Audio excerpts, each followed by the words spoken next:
The Indian Prime Minister Narendra Modi has landed in Dubai to attend the high-stakes COP28 summit, and the Indian Prime Minister was received by UAE's Interior Minister and Deputy Prime Minister at the Dubai airport.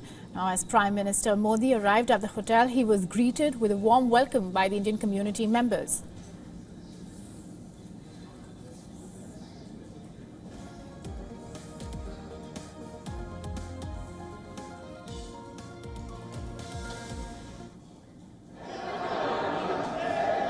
वतन से बाहर दूसरे देश में अपने प्रधानमंत्री को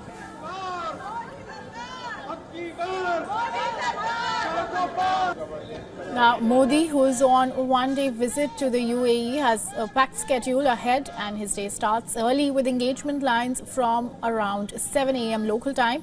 Modi will deliver an address to the opening session of the World Climate Action Summit, after which he will participate in another high-level event which is titled Transforming Climate Finance, and this will be hosted by the COP28 presidency, the UAE. Now, besides this, the Indian Prime Minister will be co-hosting in two other high-level side events, and the first high-level event being co-hosted by India and the UAE.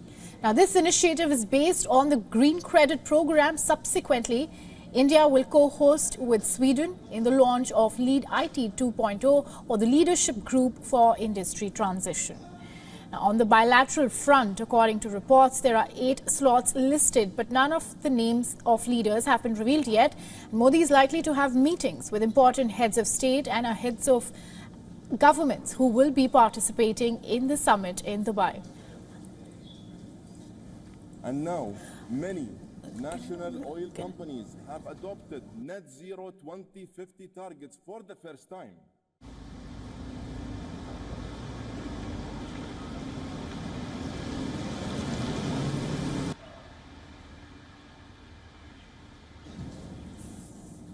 And to discuss further on this, we are now being joined by Professor Anshul Prakash, who is a research director and has contributed to IPCC reports as lead author.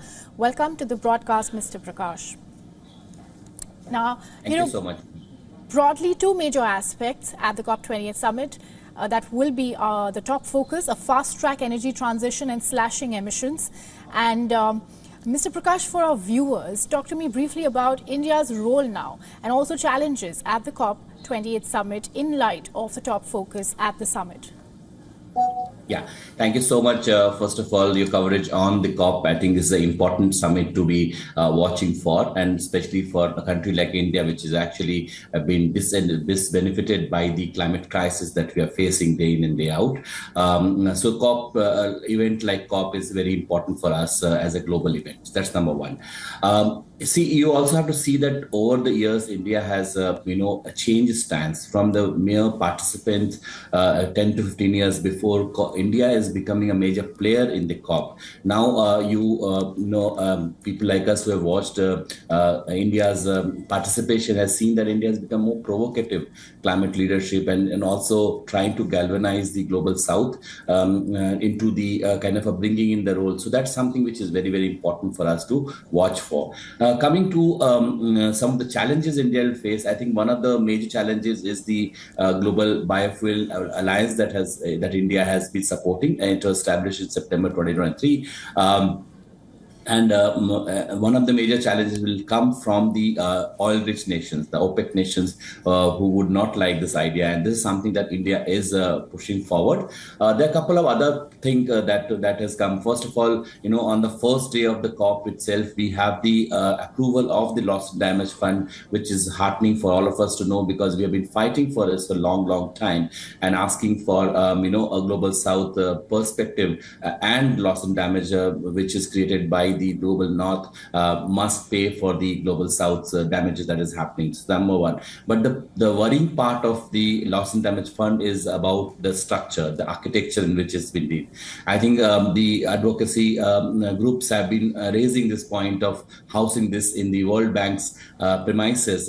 World Bank is not, seen as an equitable institution, and one of the major demand from the people, especially from the global South countries, was to host it in in the southern countries. and also the control over this fund should be with the people of the global south. It doesn't seem to be at this moment. I hope the further negotiation will take place, because India is a very strong supporter of this being housed in the global south and also managed by the global south. That's something which we'll have to watch for. This will be something which may bring in some challenges, but India is poised towards bringing those to the table of negotiations, and India is doing very well on this part.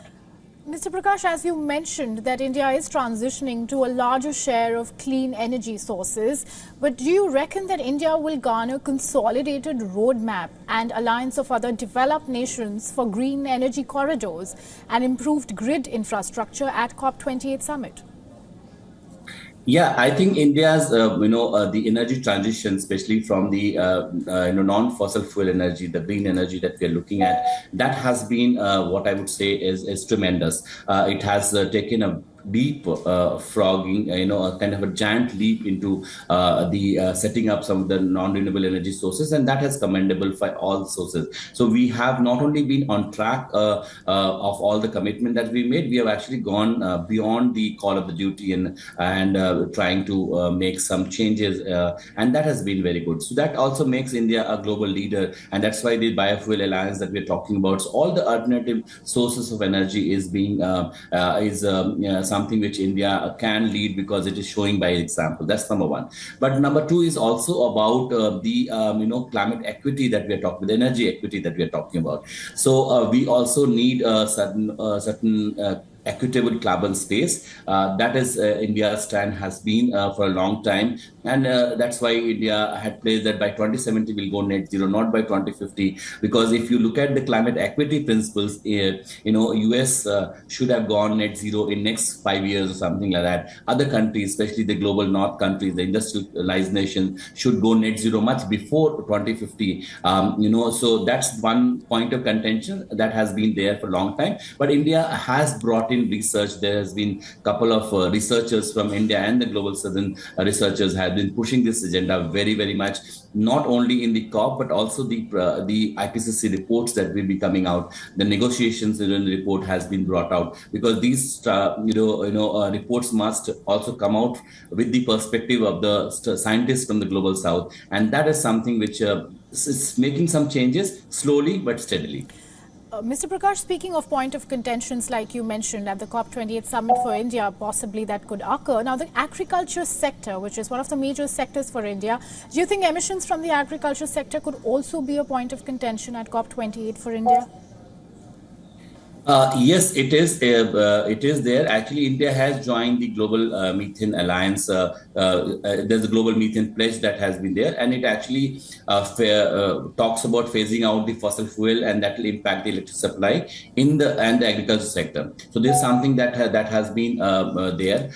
India also continues to support these policies.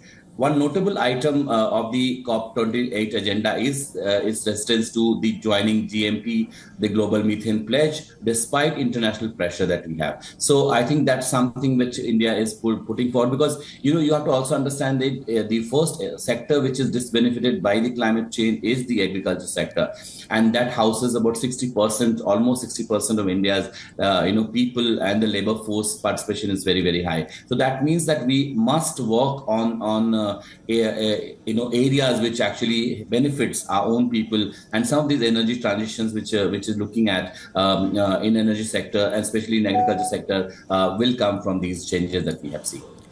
Well, this year's COP28 summit also holds significance in the wake of geopolitical risks that have come to forth after the Israel-Hamas war and Russia's ongoing special military operations in Ukraine. But thank you so much, Mr. Prakash, for joining us and giving us your insights. Appreciate giving your time.